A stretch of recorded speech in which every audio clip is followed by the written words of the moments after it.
let's talk for a moment about our dear friends at the Western Standard because there's so very, very much to talk about tonight. Let's start with my personal favorite little bit that from this whole. I mean, it's not. There's so many good bits to choose from. The Western Standard, for anyone who's unfamiliar, we're going to back this up with some receipts in a second. They've got some strong thoughts about government-funded media. Oh, they're the worst. Those CBC bastards, Eastern bastards at the CBC. They're so terrible until you have to do election night coverage at the Western Standard. Okay. Well, so one thing we're going to be doing tonight, I'll mention it so we don't get sued. The CBC might not be the greatest news organization around, but it has a lot of money, and therefore it has a lot of resources to build good tech or pay for good technology around these election trackers. So that's what we're using tonight. Let's put that election tracker back up on the screen so people can see it.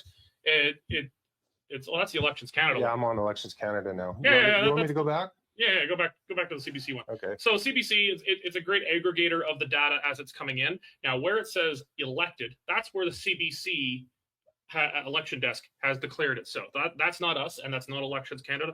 That's a call from the CBC. And whatever you think about them, that stuff is going to be generally pretty accurate. There's no sense in calling it wrongly because it won't actually change it. You'll just have to make an embarrassing correction later. So the CBC has no incentive to call that wrong. So let's try to be fair. Let's do, shall we? 'Twill be fun for all of us, I think, because we're gonna talk about. We did a whole episode a little while ago on the Western Standard. You can go back in the archives and find that one. But there is a piece to that episode that we didn't get the closure that we were looking for on, and we're gonna talk about that tonight. And we're going to get a little bit of closure. To start with, we got to talk about the ethos, the raison d'etre of the Western Standard. You see, the Western Standard, since day one, has been touting themselves as independent media that would never, ever, ever take any kind of government funding. Because you see, the theory goes, when you take money from the government, when you take any kind of money, let's use the word whatsoever here. When you take money from the government, then you rely on them for things. You rely on them for your operating funds in some capacity. And if you're reliant on anybody, then that could create potentially the risk of perhaps some bias. And we wouldn't want that, would we? I'm paraphrasing, though. I'll just let Derek explain it to you. Even those few bright spots of independence and free thinking in the mainstream media are now on the government dole and cannot speak without fear that the government could pull their funding at any time. There are a few great journalists in the non-government owned media, but they mostly work for large corporate interests owned and operated out of Toronto, Ottawa, Montreal, and New York. Western voices that speak for the West without fear of what their bosses in Toronto will say, are far and few between. Because we are one of the only genuinely independent media in Canada, we are able to speak freely and cannot be cancelled by Ottawa. Supporting independent media with your membership is the price of having any media left in this country that isn't on the government take. If you want there to be any independent Western media left, then we need you to step up and support it. Without people like you supporting independent media, all that will be left is the corrupt, government-owned, and government-funded press. That government-owned and government-funded press. Just the absolute worst. But just to make sure, I mean, as you said it like 6 times in the video, but whatever. But just to make sure that we're really speaking fairly, let's go to, it's since been removed from the menu of their website since we did our episode. Funny how that happened. But it's still on their website. The hyperlink still worked, and we know because we checked it. So let's go to the screenshot that we took from our episode back then. And there's one particular line that's really, really quite important. While breaking the mold of old mainstream competitors, we strictly adhere to established journalistic standards. This allows us to straddle a large, mostly empty market between the mainstream and alternative media. The Western Standard proudly refuses to accept any government funding whatsoever. Our readers know this, and it is important. Our readers know this and is important in building a trustable brand with large readership across Western Canada. So you see, the whole reason why the Western Standard refuses to accept any money is so they can build trust with their readers, their audience, because their audience and their readers deserve to trust them. They deserve to know that there's no government influence or government funding. And again, I'll go to that word whatsoever, except, of course, when there is, because it turns out that the Western Standard has taken funding from the government to no small amount. They took a number of grants, a boatload of grants from far back as 2021, going up to, we could see 2023, 2020, 24. They're taking money in 2024. $109,795.37. So for grants alone, this is the publicly available. You go on the Government of Alberta website and you look at the grants thing, and you do the sorting and the searching. For grants alone, the Western Standard has taken more than $100,000 of taxpayers' money in grants. Now, I want to be clear about something here. Well, two somethings. First of all, the breakdown doesn't take any government money from anybody. Not for grants, or I mean, we don't intend to. We rely on our Patreon supporters. But I don't know that the provincial government, the UCP, would let us have any grants. So do with that what you will. But there's nothing wrong with journalistic entities or media organizations availing themselves of grants. There's nothing wrong with that. The reality is the media landscape is getting harder and harder and harder for journalism, whether you agree with the type of journalism or not, to function.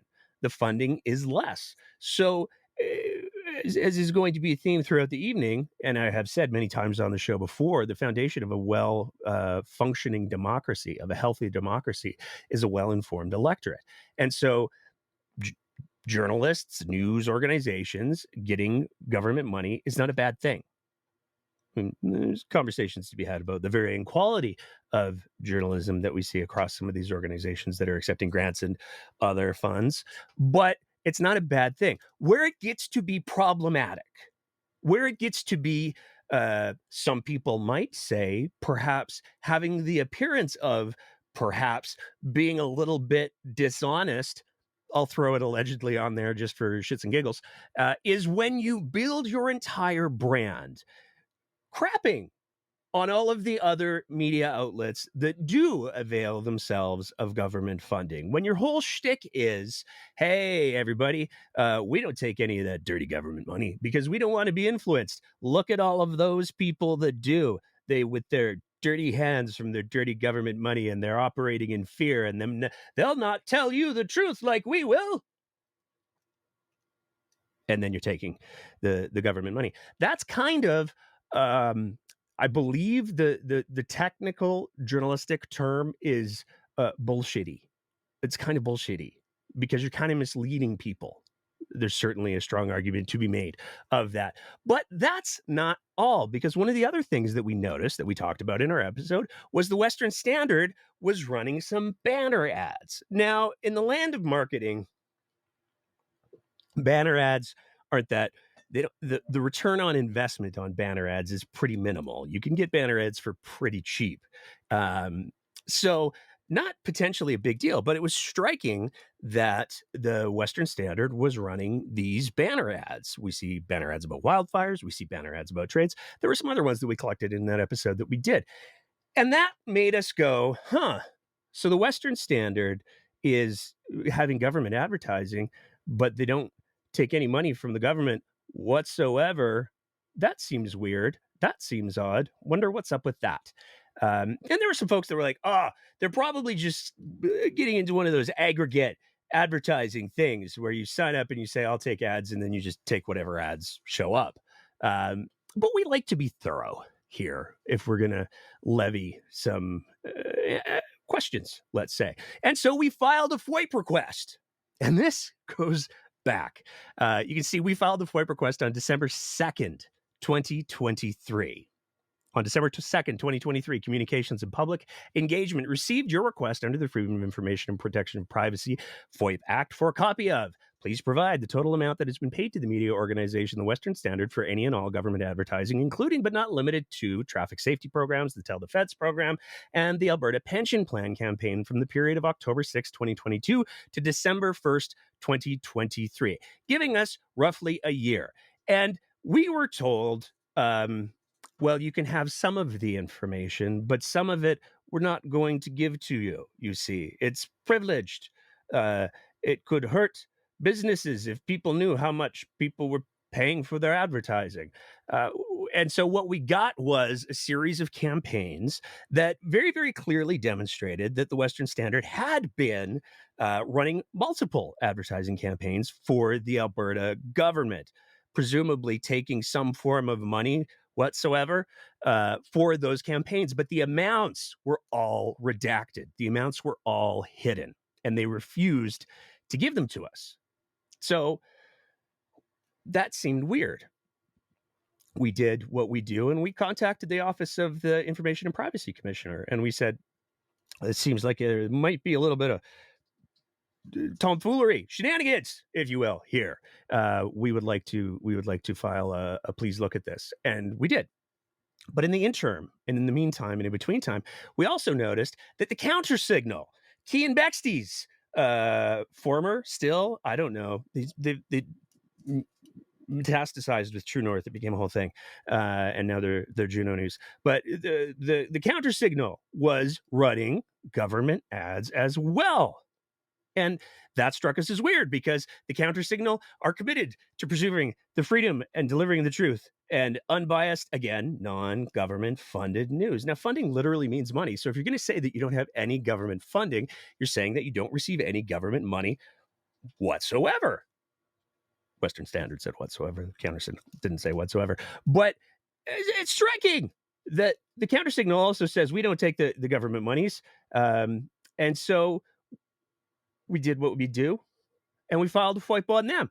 And it turns out they took a lot of the government monies. Over the course of just a year, the counter signal received over $116,800 for a variety of banner ad campaigns running from the end of December 2023 to the beginning of the end of 2024. So in roughly a year, the counter signal got roughly $120,000 worth of government advertising funding. And if you're like us, you're probably going, wait a second now. The counter signal, you're allowed to have the numbers for the counter signal, but you're not allowed to have the numbers for. That seems weird. So we had another conversation with the Office of the Privacy Commissioner. We're like, hey, this is not up to scratch. We got the counter signal numbers. Why can't we have the Western Standard numbers? And the Office of the Privacy Commissioner went to the Western Standard, and the Western Standard said, no, we're not going to release those numbers. And then somehow at the beginning of this week, they said, yes, we will, in fact, release those numbers. And so here are those numbers. And it turns out for roughly the fiscal year of 2023, there's like $7,000 that's not from 2023 in this particular disclosure. The grand total of funding whatsoever for advertising that the counter signal received from the provincial government for banner ads was $228,000. The counter signal that takes no money from any governments because that would put them at the risk of bias. In that period, took $228,000. Now, to be clear, that's $228,000 on top of the $100,000 that they took in grants. So in the period of about a year, the Western Standard took in a little bit over $300,000 of taxpayers' money for advertising and grants. And that just makes my little heart full, because they lied. They lied to people. Well, allegedly, maybe some people might interpret it as lying. Um, they built a brand based on all of these media outlets that take money from the government, whether it's in the form of funding, whatsoever is the word that they chose to use. That is not me putting words in their mouth. That is not me being hyperbolic. Those are the words that they chose to use. That is the brand that they chose to build. And it was not an accurate picture, which is wild, because as Derek Fildebrandt is borrowing, poaching, I don't know. Is poaching the right word? I feel like it might be, but I don't know. It feels like there might be some complex history there. I'm not sure. But we'll go with it. As Derek Fildebrandt is poaching, apparently without permission, from the CBC,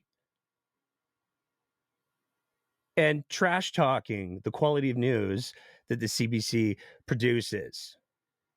He's doing the exact same thing that the CBC is doing, albeit clearly to a smaller scale, because the $300,000 that Derek Fildebrandt got clearly, or the Western Standard got, my apologies, Derek, clearly didn't go towards building the infrastructure for covering elections, because they had to poach from the CBC. Moving on from there. That was so satisfying.